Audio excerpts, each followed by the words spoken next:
Perkara dugaan tindak pidana pencucian uang atau TPPU yang menyeret nama terdakwa Bagong dan Rudi terus menjadi perhatian publik.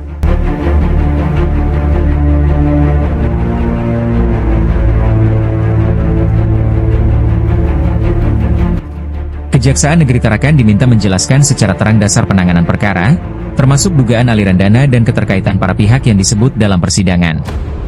Perkara dugaan tindak pidana pencucian uang atau TPPU yang melibatkan terdakwa Bagong dan Rudi masih menjadi sorotan.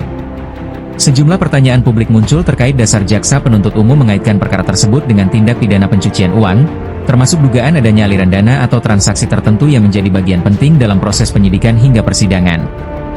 Posisi hukum terdakwa Rudi juga menjadi salah satu hal yang dipertanyakan.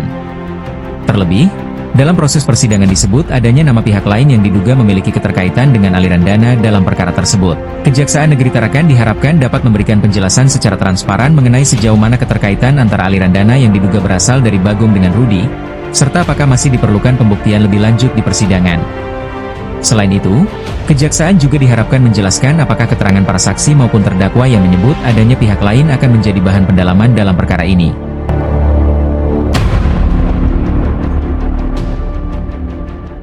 Izin Mbak, untuk jaksa penuntut umum menuntut terdakwa dengan pidana penjara selama 9 tahun dan denda sebesar 3 miliar rupiah dengan ketentuan apabila dalam jangka waktu 1 bulan tidak dibayar, maka kekayaan atau pendapatan terdakwa dapat disita dan dilelang oleh jaksa. Namun apabila setelah jangka waktu tersebut kekayaan atau pendapatan tidak cukup atau tidak memungkinkan untuk dilaksanakan, maka pidana denda diganti dengan pidana penjara selama 330 hari. Dalam persidangan di Pengadilan Negeri Tarakan, para saksi yang telah dihadirkan oleh penuntut umum telah menjelaskan dengan rinci terkait peranan terdakwa Rudi Adi Suwarno. Pada pemeriksaan ahli pun telah menjelaskan dengan sangat jelas terkait peran terdakwa Rudi Adi Sumarno, bahwa berdasarkan fakta persidangan yang telah dikonfirmasi kepada terdakwa melakukan transaksinya melalui bank mencapai sekitar 44 miliar rupiah. Dalam mempertahankan tuntutan terhadap terdakwa, jaksa penuntut umum yakin bahwa terdakwa telah sempurna melakukan tindak pidana menempatkan, membayarkan atau membelanjakan, menitipkan, menukarkan, menyembunyikan atau menyamarkan, menginvestasikan, menyimpan, menghibahkan, mewariskan, dan atau mentransfer uang, harta atau benda atau aset baik dalam bentuk benda bergerak maupun tidak bergerak, berwujud atau tidak berwujud yang berasal dari tindak pidana narkotika dan atau tindak pidana persekutor narkotika.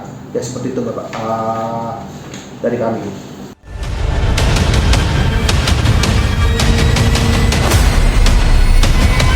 Kejaksaan menegaskan proses penegakan hukum harus berjalan berdasarkan fakta dan alat bukti yang terungkap dalam persidangan. Masyarakat juga diimbau tidak terburu-buru mengambil kesimpulan terhadap pihak-pihak yang disebut dalam perkara, sebelum adanya putusan pengadilan yang berkekuatan hukum tetap. Publik ini menanti kejelasan proses hukum perkara dugaan TPPU ini, termasuk fakta mengenai aliran dana serta posisi hukum masing-masing pihak yang disebut dalam persidangan. Dari Kota Tarakan, Kenneth Helmi Harahap, Garuda Media Kaltara.